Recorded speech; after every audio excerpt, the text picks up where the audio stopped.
Elle est signée Sedina Lundigo. Agité, alité, notre malade présente les caractéristiques d'une affection chronique. Le mal ou même les maux dus dans le temps connaît un développement lent mais insidieux sans une tendance à la guérison. Non, notre malade n'a rien à voir avec l'épidémie d'Ebola dont le quotidien informe de la mise en place du vaccin et les tests sur les volontaires se feront dans moins de 20 jours. Notre malade n'a rien à voir avec Ebola, non, elle a pour nom École sénégalaise. C'est l'assurance d'une institution patraque au chevet de laquelle se pencheront pendant 3 jours les acteurs du secteur. Nous parlons bien entendu des assises de l'éducation qui remportent la plume à la une des journaux Sud Quotidien, Enquête, Le Soleil. L'école est malade, elle souffre de symptômes aux noms aussi divers que variés. Faiblesse des résultats aux examens du bac et au CFE, 57% de la population encore analphabète, déséquilibre entre filières littéraires 70% et scientifiques 30%, crise sur le gâteau, les abris provisoires font légion, même dans le secondaire, informe Sud Quotidien qui relaie les 5 recommandations du comité d'appui scientifique, 5 recommandations aux allures de quintet gagnant. École sénégalaise unifiée, une école de la réussite, la professionnalisation des personnels, une école autonome et ouverte sur le milieu, une école rénovée dans un environnement apaisé. Tout à fait autre chose avec une nouvelle qui peut et doit figurer au rang des réussites de la diplomatie sénégalaise. Elle est rapportée par Le Populaire à sa une. Sidiki Kaba, actuel garde des Sceaux, se retrouve président de la CPI. Il a été plébiscité hier à New York et quand il remplacera le Coréen Sang Young-song, il deviendra le premier Africain à présider au destiné de cette cour, une juste récompense quand on sait que le Sénégal est le premier pays africain à ratifier le statut de Rome créant la CPI.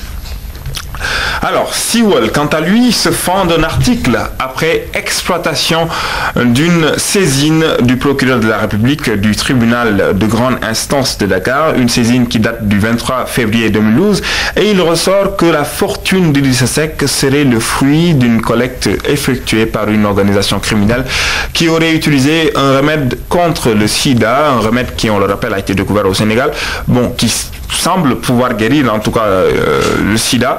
Et pour acquérir cette institution, en tout cas cette organisation criminelle, a financé des activités pour acquérir des avantages stratégiques et financiers par rapport à ce remède. Et le premier ministre à l'époque des faits aurait réussi à amasser des milliards de francs CFA en provenance de 2 cibles, en l'occurrence ceux qui voient que leurs produits et marchés sont menacés par le remède naturel et ceux qui souhaitent profiter de la découverte. Les cibles ont financé au nom de l'intelligence économique des fonds secrets qui faisaient office de fonds politiques pour Idrissa Seck.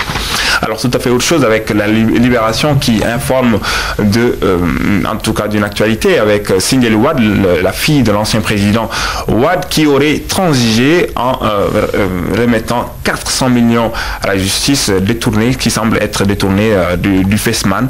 Et nous, tout cela, on le voit, une élite qui se remarque d'une certaine imperfection de gestion, et Walf Fadri, Grand Place plutôt, qui lance un cri du cœur et se fend d'un article qu'il associe à une tribune libre et se pose la question et pose le débat, la République otage des marchands d'illusions. C'est à retrouver bien sûr dans les colonnes de Grand Place. Et en tout cas, c'est l'assurance d'une actualité morose qui souffre en quelque peu d'une grisaille, et je vous invite à ce stade de la revue de presse de vous libérer de la dictature des titres.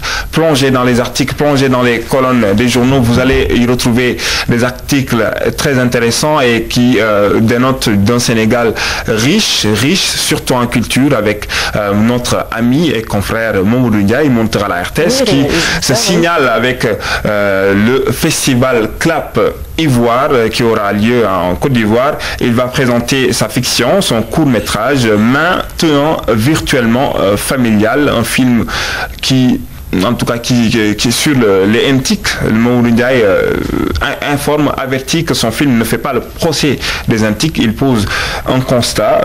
Mamadou Ndiaye, qui est l'auteur d'une série télévisée, et on le rappelle, d'Ismaël Gaffer, primé au FESPACO en 2011, est bien parti pour marquer de son empreinte ce festival. Et je vous invite également à faire un retour dans le passé avec Starband, qui était un orchestre qui a pu dénicher pas mal de talents. Le Soleil qui nous livre en tout cas les secrets de cet orchestre qui a pu dénicher pas mal de talents, dont Youssou N'Dour et Pape Seck qui a fini par former un orchestre du nom de Number One. On le voit ici, Starband qui a été formé, qui a été dirigé par Ibra Kassé, c'est le père d'Aline Kassé, un dénicheur de talents qui a su lancer pas mal d'artistes. Donc je vous invite à vous libérer de la dictature des titres et plonger dans les journaux, et vous allez vous trouver des articles très intéressants, surtout culturels.